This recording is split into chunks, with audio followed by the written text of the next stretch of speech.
Hello అండి, అందరికీ నమస్కారం. Welcome back to my channel search local. ఈరోజు వీడియోలో సుప్రీంకోర్టు లోక్సభలో ఆమోదం పొందినటువంటి వక్ఫ్ అమెండ్మెంట్ బిల్ 2025 గురించి కొన్ని కీలక వ్యాఖ్యలు అయితే చేయడం జరిగింది. అవేంటో మనం చూద్దాం. కోర్టులు వక్ఫ్‌గా ప్రకటించినటువంటి ఆస్తుల్ని రద్దు చేయొద్దు అని చెప్పేసి మొట్టమొదటి ప్రతిపాదన చేసింది. అదేవిధంగా ముస్లిమేతరులు బోర్డుల్లో ఎక్స్ అఫిషియో సభ్యులుగా మాత్రమే ఉండాలి అని చెప్పేసి కూడా ధర్మాసనం చెప్పింది. కొత్త వక్ఫ్ చట్టంలోని కొన్ని నిబంధనలపై స్టేకు సుప్రీంకోర్టు ప్రతిపాదనలు చేసింది. హిందూ ఆలయ ట్రస్టుల్లోకి ఇకపై ముస్లింలను అనుమతిస్తారా అని కూడా సుప్రీంకోర్టు కేంద్ర ప్రభుత్వాన్ని ప్రశ్నించడం జరిగింది.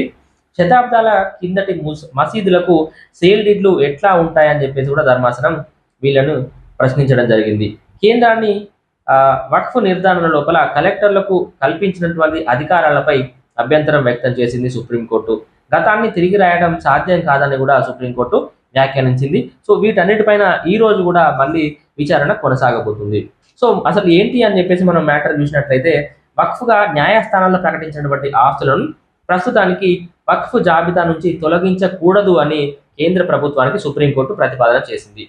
వక్ఫ్ బోర్డులు కేంద్ర వక్ఫ్ మండలిలో, అంటే స్టేట్ లెవెల్లో ఉన్నటువంటి వక్ఫ్ బోర్డులు, సిడబ్ల్యూసి కేంద్ర వక్ఫ్ మండలిలో ఎక్స్ అఫీషియో సభ్యులు మినహా మిగిలిన వాళ్ళంతా ఖచ్చితంగా కూడా ముస్లింలే అయి ఉండాలి అని చెప్పేసి కూడా సూచించింది.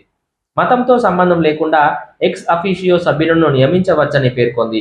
ఈ మేరకు వక్ఫ్ సవరణ చట్టంలోని కొన్ని కీలక నిబంధనలపై స్టే విధించేందుకు ప్రతిపాదనలు చేసింది. ఇకపై హిందూ మత ట్రస్టుల్లోకి మరి ముస్లింలను అనుమతిస్తారా అని కూడా కేంద్రాన్ని సర్వోన్నత న్యాయస్థానం ప్రశ్నించింది.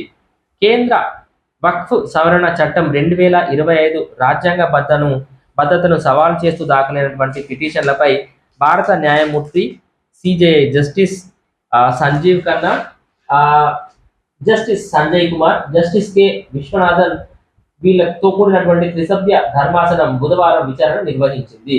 సో దీన్ని మళ్ళీ ఈ రోజు కూడా ఈ విచారణను కొనసాగించినటువంటి అవకాశాలు కనిపిస్తున్నాయి.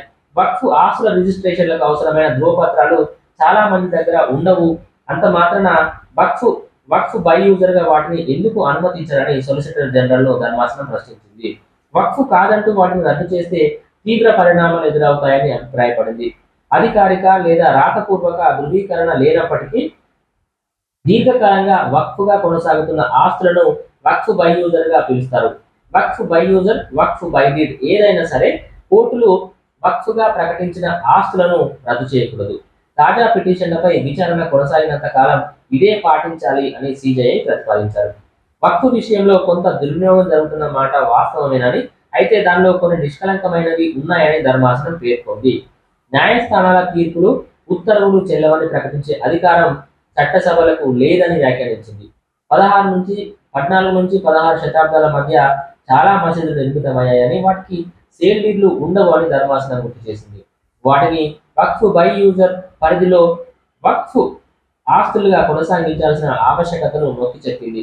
100 నుంచి 200 ఏళ్ల కిందట వక్ఫ్గా ప్రకటించిన ఒక ట్రస్ట్ను ఇప్పుడు వక్ఫ్ కాదని చెప్పడం సరికాదని స్పష్టం చేసింది. గతాన్ని తిరగరాయడం సాధ్యం కాదని సుప్రీంకోర్టు వ్యాఖ్యానించింది. ప్రస్తుతం వక్ఫ్గా ఉన్న ఏదైనా ఆస్తి ప్రభుత్వ భూమి అవునో కాదో జిల్లా కలెక్టర్లు విచారణ జరిపి తేల్చే వరకు దాన్ని వక్ఫ్గా పరిగణించబోమంటూ కొత్త చట్టంలో ఉన్న నిబంధనను తాత్కాలికంగా పక్కన పెట్టాలని ధర్మాసనం ప్రతిపాదించింది. కోర్టులు వక్ఫ్గా ప్రకటించిన ఆస్తులను రద్దు చేసే అధికారాన్ని కలెక్టర్లకు కట్టబెట్టడంపై కూడా ధర్మాసనం అభ్యంతరం వ్యక్తం చేసింది. సో మీకు ధర్మాసనం కేంద్రం చేసినటువంటి ఈ యొక్క వ్యాఖ్యలు ఎలా అనిపిస్తున్నాయో నాకు కమెంట్స్లో తెలియజేయండి.